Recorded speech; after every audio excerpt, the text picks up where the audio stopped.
Well, after a few days away, we are back in the saddle at Heartland College Sports. I'm Pete Mundo, and I am so glad that you are here joining us as a part of the show. We've got Big 12 spring football ideas to throw your way. So we are glad you're here as always. Make sure you are subscribed. Hit that like button on the show because we are going to give you tonight the best spring football opponents for each Big 12 school with some stipulations attached to it.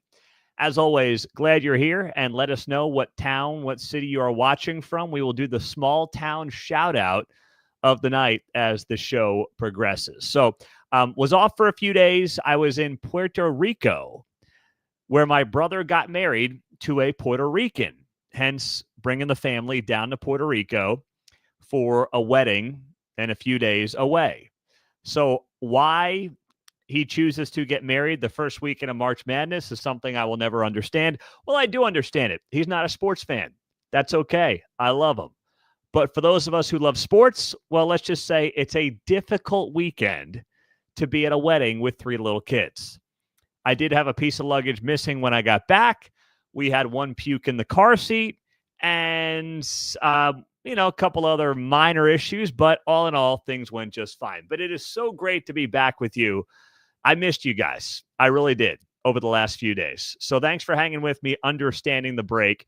And since we've got so much Sweet 16 action going on, Elite Eights, and trust me, we'll get to all that this weekend, I wanted to come back with a show talking about the future of spring football. And I've said this on the show in the last couple of weeks. What Deion Sanders is trying to do when it comes to bringing in another team from another part of the country to have a spring-like game and practicing against each other, ones-on-ones, two-on-twos, is valuable. It's the one idea from the NFL that I don't mind coming to college football. As much as I don't like the NFLization, for lack of a better phrase, of college football, this is one of those things I can get behind. If we're not going to have a real spring game anymore, then let's bring in Colorado and Syracuse and play couple of practices, play a quasi game, let the fans come out, let them have a good time. I am all about that. I think it's a fantastic idea. But what does that look like for the Big 12? Well, Mike Gundy said this week he would want to see Bedlam. Mike Gundy proposing Bedlam as a potential idea for a spring game. He's like, if we can't play it during the season, let's do a little Bedlam action while we're all doing spring football here in the state of Oklahoma. I love that. So it got us thinking at Heartland College Sports, what would the ideal opponent be for each Big 12 school with the following stipulations? They can't share the conference, so you can't do Arizona State. They cannot be scheduled to play each other next year. They have to be geographically in the same region. And they have to play at the same level of football. All right? We can't have this FCS D1 nonsense. It's not good for anybody. So with that, here's the breakdown, each Big 12 team and who they should have as an opponent. This was written and handled at heartlandcollegesports.com. And let's start with Arizona. Let's just go top to bottom alphabetically. Arizona should look at the San Diego State Aztecs. And that's because right now in the state of Arizona, the only other D1 program is, of course, Arizona State. So if they look about 400 miles west and you go from Tucson, you end up in San Diego, and, the Aztecs want to play big-time football. They are a perfect pairing for Arizona. At one point, San Diego State was being looked at as a Big 12 rolling, and let it continue on. That's what makes all the sense in the world. So I'm a fan of that idea. I think those two together make a whole lot of sense, and I hope that the Big 12 potentially leads the way on this. Now, Arizona State, who are they going to play? Arizona State can go up northwest a little bit and take on UNLV, University of Nevada, Las Vegas, and the Running Rebels. There's not a lot that would make sense regionally. You could maybe look to New Mexico Francisco State, maybe, but it's home of the Raiders. It would be perfect. That went all on too, because you got to keep it geographically smart, and you have to do that because guess what? Teams don't want to spend a lot of money on this. If they're going to do it, they do not want to spend a lot of money on this. No ifs, ands, buts. So that's something that right now has to be in the consideration when you're talking about the Big 12 Conference.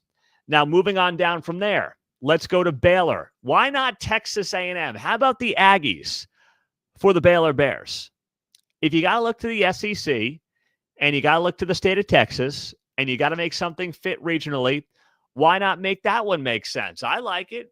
Baylor goes to East Texas, A&M returns the favor, and away we go. It makes all the sense in the world to me from that perspective. So Baylor's got A&M. BYU, I would go Boise State for BYU. Look up to the north a little bit, and you got a very good program, obviously a program that was in the college football playoff that has also been in consideration for a Power 4 at one point or another. Call this renewal of the Pac-12 whatever you want, but, talking Power 4 football. And BYU and Boise State make a lot of sense. You could go Wyoming with BYU, but I would prefer to go with Boise State. I like that one a bit better. Then you go to, let's go to Central, the I-4 showdown. That's what I would do. Make it the Bulls, taking on the Knights, call it a day. They've had great rivalries in the past, obviously not so much anymore, playing at very different levels of college football. But it's easy, it's convenient, there's history there. Make it work. Both fan bases should be happy with that. UCF and USF as an ideal spring Big 12 football opponent. Then you go to Cincinnati. Kentucky. Make it make sense.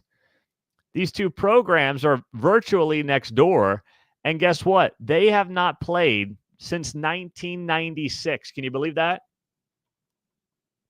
That's how long it's been since these two teams played each other. Another Big 12 SEC spring game matchup would be fantastic. Next up, Colorado. Well, it's got to be Colorado State. I know that Jay Norvell and Deion Sanders may have beef, but think about the long term here. It's easy, makes sense, put them together.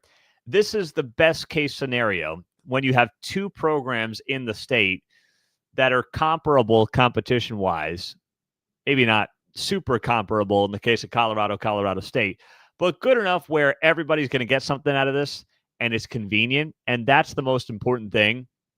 Colorado State is a great example of just that. Then you go to Houston, and this is where it gets interesting. Hello, Texas Longhorns. Now, my gut tells me Texas would never actually do a spring game, okay? My gut tells me that Texas would just think it was too good, and they were propping somebody else for a spring game, so they're never going to do it. No ifs, ands, or buts. In which case, if I'm Houston, look at UTSA. But if we're going to have the conversation, why not look at the Texas Longhorns? Say, listen, you guys get something out of it. We get something out of it. Swap home and homes. You used to be right with us in the Big 12. Why not make this make sense for everybody? It just almost makes too much sense, but it involves Texas, which is why it probably is never going to happen. Next up, Kansas. Where do you go with the Kansas Jayhawks? Well, where I'm going with the Kansas Jayhawks, where I would look to for the Kansas Jayhawks, and I know it's dicey. I know some of you are going to say, don't do it. Don't do it. No, don't go there. Don't go there. Well, I can't say Missouri. Can't do it. And the reason I can't do it is because they're playing each other next year, and that was part of the stipulation. I can't put a team on the list that's playing that opponent in 2025. So if I'm looking for KU, Where am I going? Well, I think I'm going to go Nebraska. I'm going to go old Big 12 North, KU and Nebraska in that spring game. I like that a lot.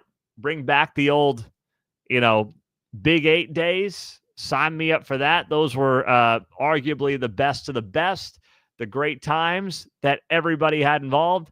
And let's make it happen. KU, Nebraska in a spring game showdown. I like the sound of that a lot. It just feels right, doesn't it? There's not much in college football that feels right these days. That does. Next up, K-State. Where do you go with K-State? That's where I'm going east. I'll put Mizzou there. K-State, Mizzou, old Big 12. Sign me up for that.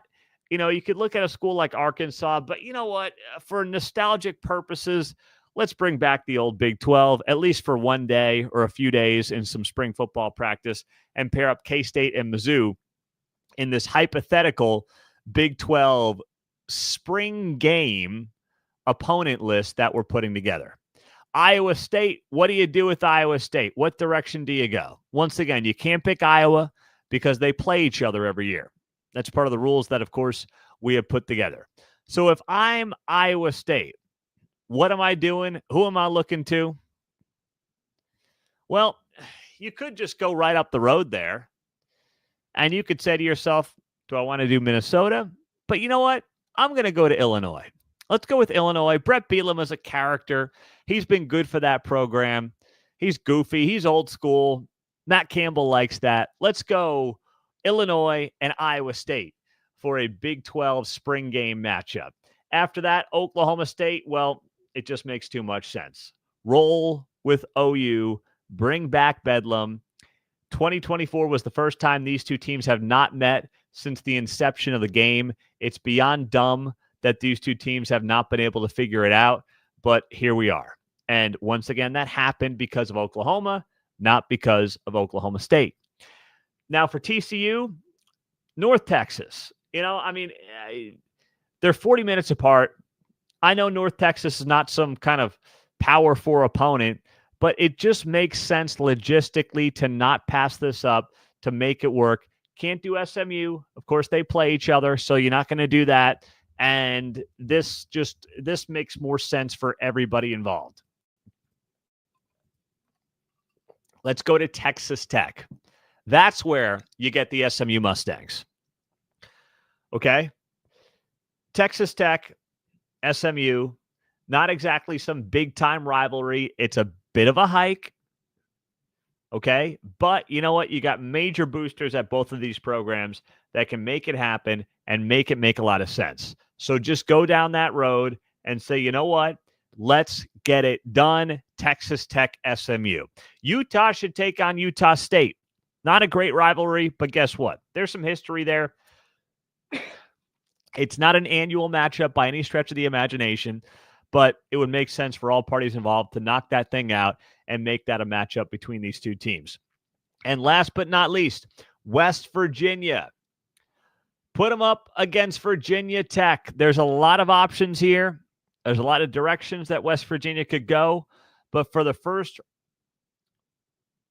rendition of this theoretical home-and-home spring game that's being talked about, that's getting more attention at the college football level, spring practice, whatever you want to call it, let's roll with West Virginia and Virginia Tech, little old Big East. Now it's Big 12 ACC, and let's make it happen. That's what I would do. Let us know, if you're a fan, what you would want to change of that list that I just gave you, who you would want your team to play in this hypothetical Big 12 spring game opponents matchup. And I just want to know where your head is at. Some KU fans saying you wanted Arkansas over my preference of Nebraska. I don't know. Maybe you really want the SEC, but I like the old feel of KU Nebraska. That's the direction I would go. Then I would pair up K-State with Mizzou. That makes all the sense in the world.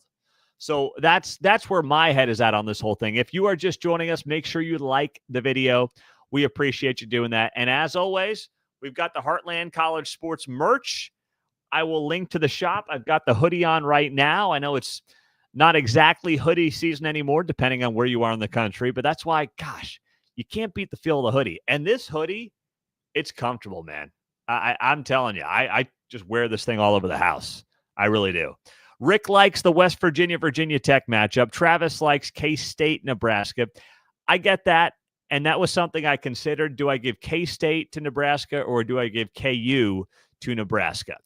The reason I went with K-State, or the reason I went with KU in Nebraska, is because KU can't play Missouri because under my rules, they're playing each other next year. So I got to cross that off the list.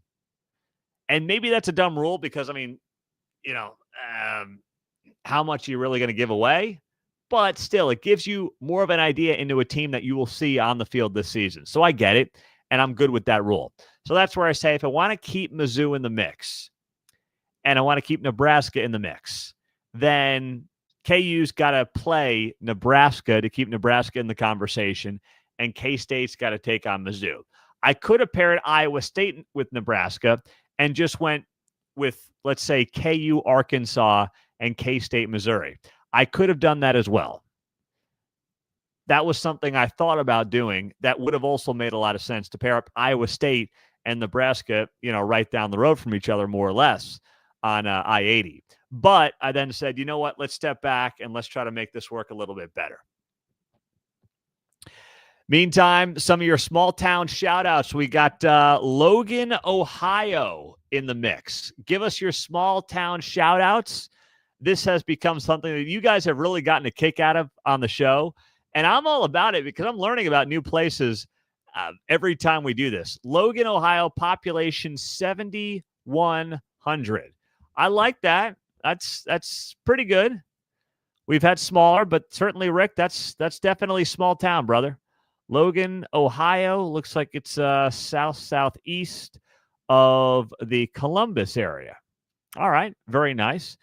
We got St. Francis, Kansas. I think that's going to take the cake.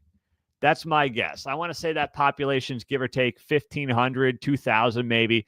Let's see. St. Francis, Kansas is population 1,276. Oh, my goodness. Shout out in Cheyenne County, Kansas. As someone who's in the Kansas City area, I appreciate that. That's way up there in the northwest part of the state, basically to the Nebraska border where Kansas, Nebraska, and Colorado all meet. Oh, man, that is God's country out there, Travis. I love that, brother. There you go. He's got it. Population 1,200. That is awesome, man. I have not been out that way. I mean, I've been out on 80. I've not been up to, or been out on 70. I've not been out to St. Francis, but it is good to have you here, my man. As someone who used to call a lot of high school football in Western Kansas, it was mostly, or it was all, really Garden City and South when I was down in Woodward, Oklahoma. Called games, Garden City, Dodge. One of my favorite small towns in southwest Kansas is Meade, Kansas. If you have not been to Meade, Kansas, I'm sure there's a lot of you from similar sized towns. Coach Mosier out there is a legend, was a legend. I believe he's retired. But Meade, Kansas, that is a great place. Liberal, Kansas as well. Gosh, where else did I call games down there? Coldwater, Protection. There's one other that stands out to me that's not coming to my mind right now. Maybe it's, Ashland, Kansas. Right there on the border of Oklahoma. 8-man football down there. That one stands out to me a lot as well. So, Travis, I'd love to come out there and visit you guys. Give me a reason to, and I will definitely consider it. All right? I will. In the meantime, just to kind of put a bow on the conversation over the last few days, you look around the Big 12, and the Big 12 did have a very good first weekend for the NCAA tournament. Starts off 9-1. Of course, we've got 4 teams in the Sweet 16. I will have more videos on that in the days to come as these games unfold and play out. We'll get ready for the Elite Eight. Hopefully, we have at least one team in the Final Four. Maybe we get more than one. That would be fantastic. But we're back in the saddle. And after a little bit of time off, you know how it is, right? Getting back into a groove at a job takes a little time, but we're back. We're in the action. We will have much more content coming your way. So make sure you like this video and you subscribe to it at heartlandcollegesports.com. Check us out there as well. I'm Pete Mundo. We'll talk to you guys soon. Have a great day.